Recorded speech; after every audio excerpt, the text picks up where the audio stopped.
यशोमती मैया के नंद लाला।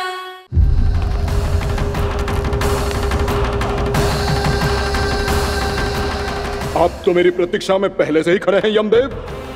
तब तो आपने मेरी चुनौती के बारे में भी सुना ही होगा। कहिए, क्या उत्तर है आपका?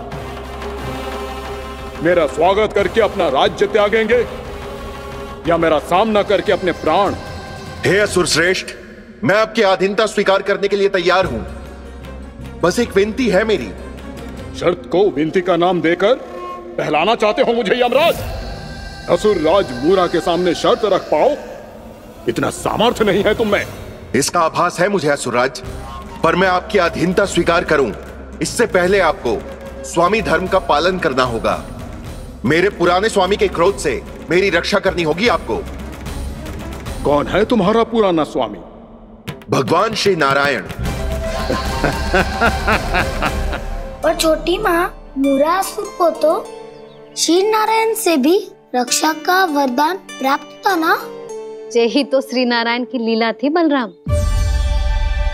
पर वो राक्षस अपने दम में जे समझ ही ना पाओ कि वो क्या भूल करने जा रहा है। अब पहुंच गो भगवान श्री नारायण को चुनौती देने के लिए।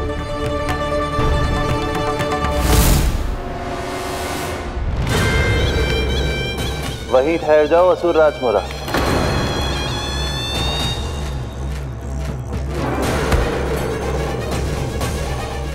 यहाँ क्यों आए? आपको पराजित करने और ये वैकुंठ जीतने, ताकि मैं यमलोक का स्वामी बन सकूं। फिर आओ, युद्ध भूमि में मेरा सामना करो।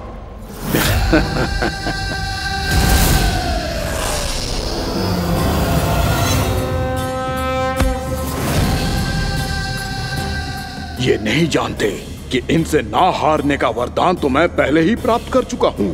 इसलिए युद्ध ठीक से आरंभ हो पाए उससे पहले ही इन्हें जीत लूंगा मैं।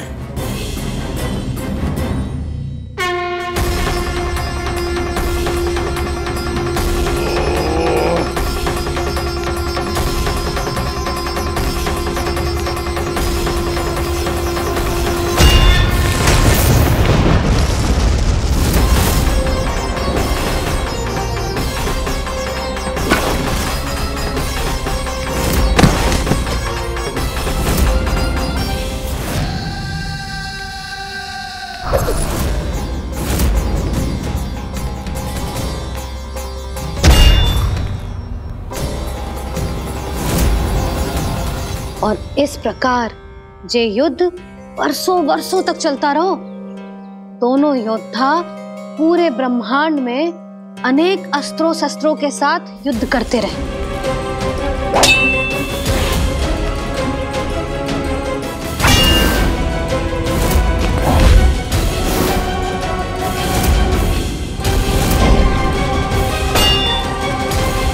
फिर क्या हुआ मैया?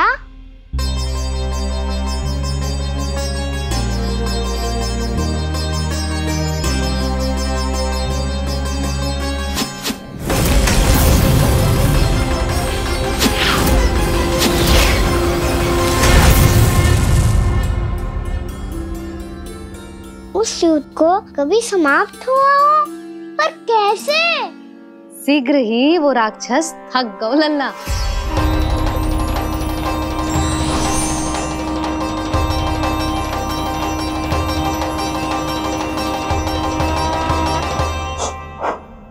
खड़े खड़े देख क्या रहे हैं नारायण? आक्रमण कीजिए,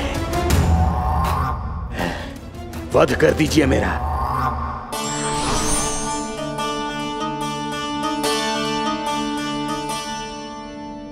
मैं तुम्हारी वीरता से प्रभावित हूं, इसीलिए इतनी थकान की स्थिति में मैं तुम जैसे वीर पर आक्रमण नहीं करूंगा। जाओ विश्राम करो। यदि फिर से युद्ध करने की इच्छा हो तो तुम्हारा स्वागत होगा।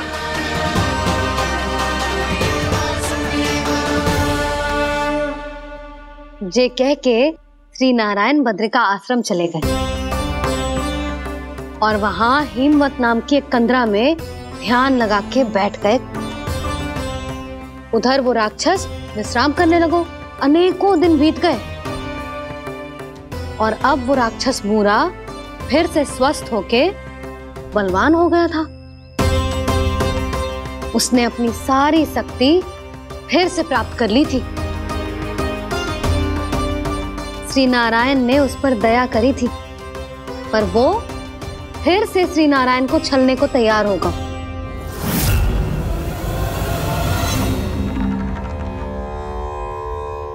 ध्यान में बैठे बैठे श्री नारायण योग निद्रा में चले गए, पर दुष्ट मूरा इसी अवसर का लाभ उठा के उनकी कंदरा में घुस आयो ताकि वो सोते हुए श्री नारायण पे आक्रमण कर सके।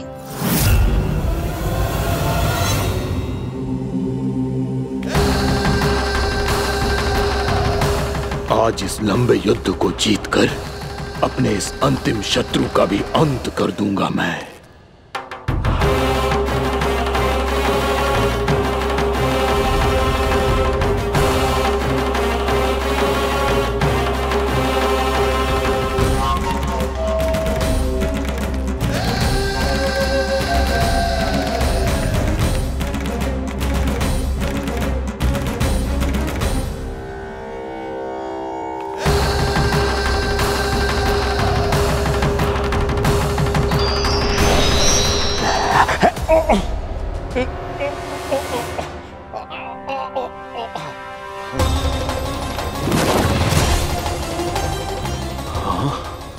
दुष्ट राक्षस, प्रभु ने तुझ पर दया की, तुझे संभलने का अवसर दिया। तू इन्हीं पर ही छल से वार करने चला है।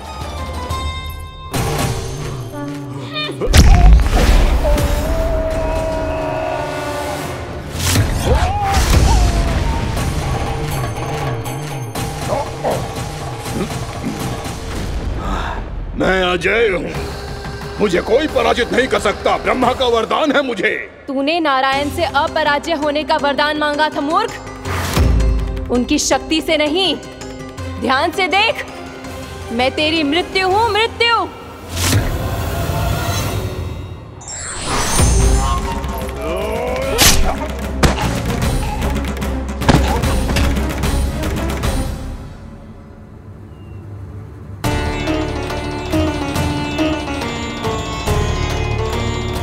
वो देवी कौन थी छोटी माँ?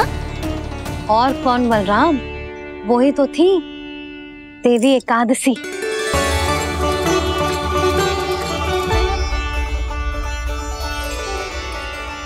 मुझे क्षमा कीजिए प्रभु, आपकी आज्ञा के बिना ही युद्ध करके आपके शत्रु को मृत्यु के घाट उतार दिया। क्षमा नहीं, आपकी तो प्रशंसा होनी चाहिए देवी। असुर राज को मारकर आपने सभी देवताओं को मुक्त करवाया है। इस पापी के अहंकार से तीनों लोकों की रक्षा की है आपने। आप एकादशी की तिथि पर मेरी एकादश इंद्रियों से उत्पन्न हुई हैं। इसीलिए मेरे सभी भक्त आपको उत्पन्न एकादशी के नाम से जानेंगे। सभी तिथियों में आपका स्थान सर्वश्रेष्ठ होगा। जिस तरह आपने राक्षस के आक्रमण से मेरी रक्षा की है, उसी प्रकार एकादशी के दिन व्रत करके जो भी भक्त आपकी कथा सुनेगा, मैं स्वयं उसकी रक्षा करूंगा। जो आपकी पूजा करेगा उसे मेरी विशेष कृपा प्राप्त होगी और उसके साथ साथ उसे मिलेगा धन, सिद्धि और मोक्ष।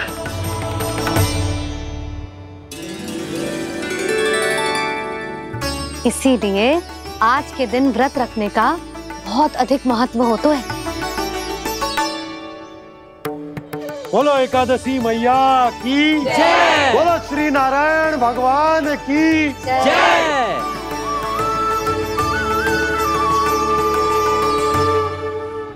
प्रभु की कृपा से एकादशी का महत्व भी पता चल गो और मेरा व्रत भी सफल होगा।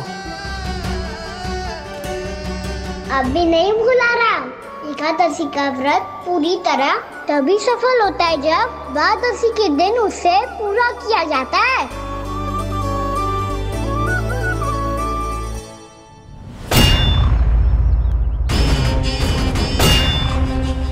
आवश्यक है आपको यह आभास होना कि उस विष्णु अवतार को पराजित करने के लिए आपके साधारण योद्धाओं में वो सामर्थ्य नहीं है। वो विष्णु अवतार कुछ अधिक ही असाधारण है।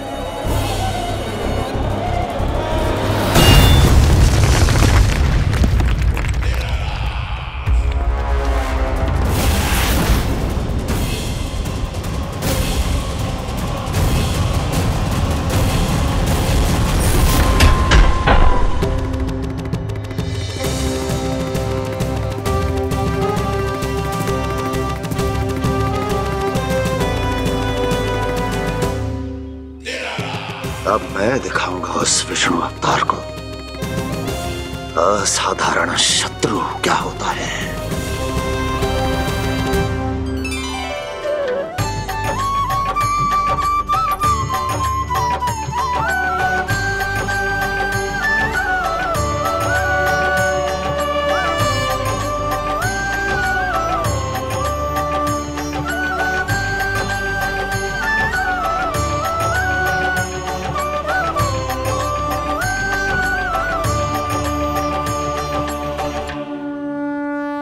मामा अधीर हो रहे हैं, पर मैया ने मुझे अभी तक बाहर जाने की आज्ञा नहीं दी है। अभी उन्हें किसी और राक्षस को यहाँ भेजने से रोकने के लिए मुझे ही कुछ करना होगा।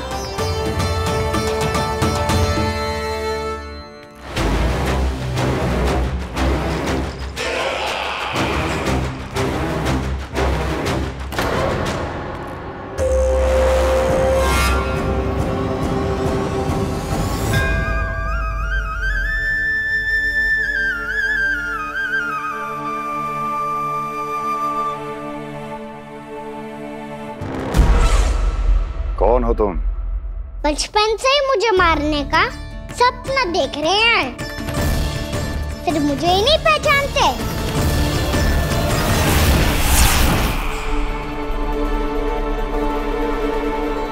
बचपन से विष्णु अवतार। कोई कान्हा बुलाता है तो कोई मुरलीधर पुकारता है, कोई माखन चोर कहता है, कोई कहता है चिच्चोर। पर विष्णु अवतार इस नाम से तो बस आप ही मुझे बुलाते हो मामा जी। इतना साहस, ये तो यहाँ आ गया है।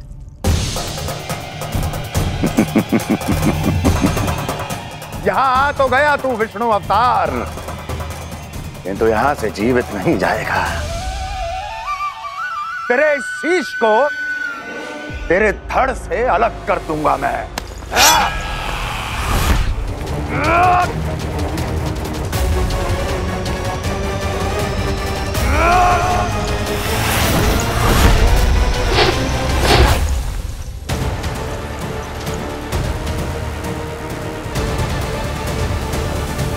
वहाँ कहाँ देख रहे हो मामा जी? मैं तैयार हूँ।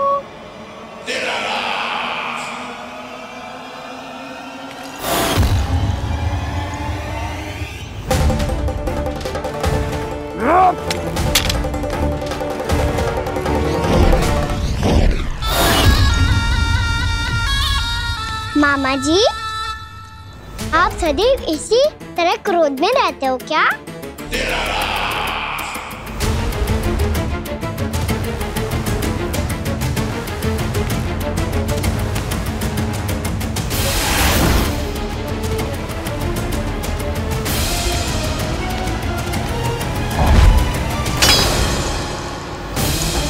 छोड़, छोड़ मेरी तलवार को।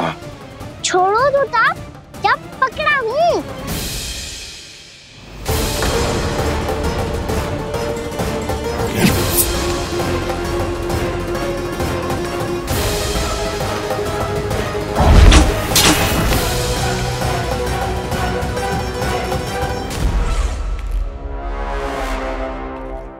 मामा जी,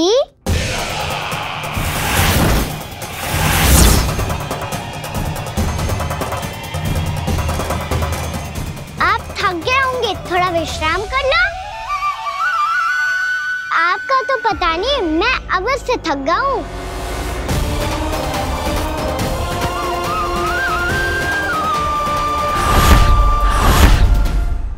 मेरे सिंहासन पर बैठने का तो साहस। अभी तो बस अभ्यास कर रहा था मामा जी। भविष्य में मुझे तो बैठना है यहाँ।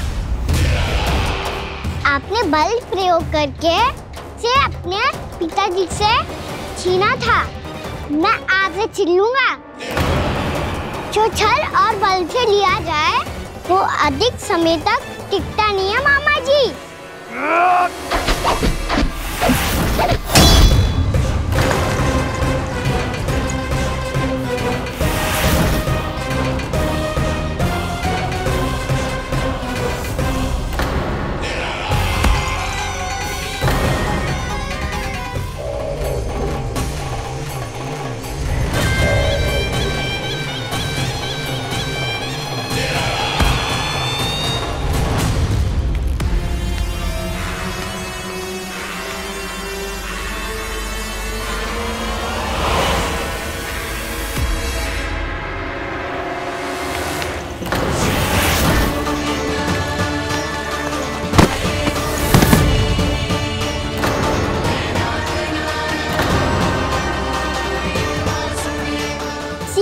आपको ये सिंहासन छोड़ना होगा।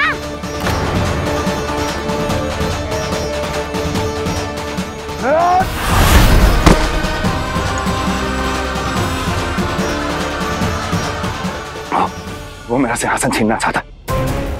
वो आ रहा है, वो आ रहा है। सैनिकों, सैनिकों! दुर्जन, बंद कर दो सभी द्वार और घरों के, सब के सब। इसकी हर संभावना पर इतना कड़ा पहरा बिठा दो कि ना तो कोई महल के भीतर आ सके, ना तो बाहर जा सके। मुझे महल की चप्पे चप्पे की सूचना चाहिए। जाओ।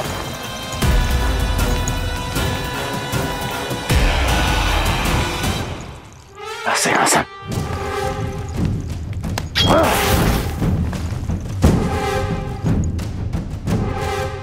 अब आ, दुष्ट मायावी, ए छलिया विष्णु अवतार, मैं कंस तेरी प्रतीक्षा कर रहा हूँ।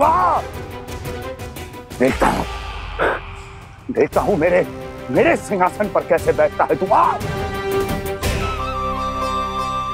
मुझे तो बस कुछ समय चाहिए था, वो मिल गया। अब करते रहिए आप प्रतीक्षा।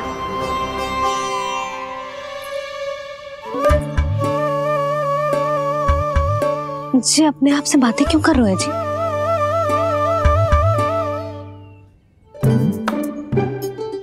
आप मुस्कुरा क्यों रहे हो? ना कचू ना। बताओ क्यों मुस्कुरा रहे हो? तुम ही पर गए हो जी। जब तुम व्रत करती हो तो तुम भी ऐसा ही करती हो। इसी प्रकार भूख अधिक लगने पर अपना ध्यान भटकाने के लिए स्वयं से ही बड़बड़ाती रहती। होगा।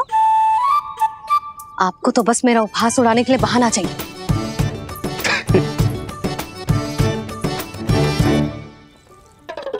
लल्ला, भूख लगी है?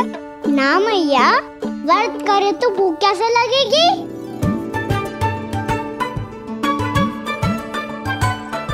यदि लगी हो तो छोटे बालकों को थोड़ी बहुत भूल चूक क्षमा होती है। कछु ना तो फल तो तू खा ही सकते है।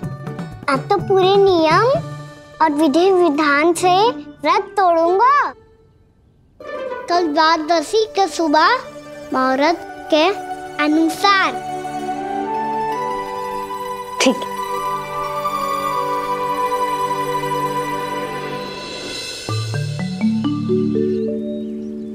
लल्ला, एकादशी समाप्त हो गई है, द्वादशी लग गई है। अब तू व्रत तोड़ सकता है। भोजन कर ले। ले।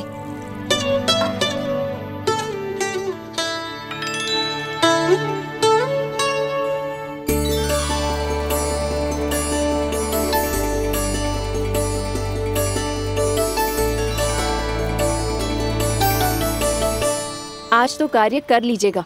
मैं ना चाहती कि सब गांव वाले फिर से आपका उपहास उड़ाएं। अरे इसी क्षण कार्य आरंभ करना आवश्यक ना है, कुछ खा तो लो। कल भी पूरे दिन व्रत में रहे, अब तो कुछ खा लो। ना, अभी बिल्कुल भूख ना है। और हाँ भगवान, तुम्हें चिंता करने की आवश्यकता नहीं है। आज मैं किसी को भी 2 शब्द कहने का अवसर नहीं दूंगा। अरे कुछ खाओगे पियोगे नहीं तो कैसे रहोगे?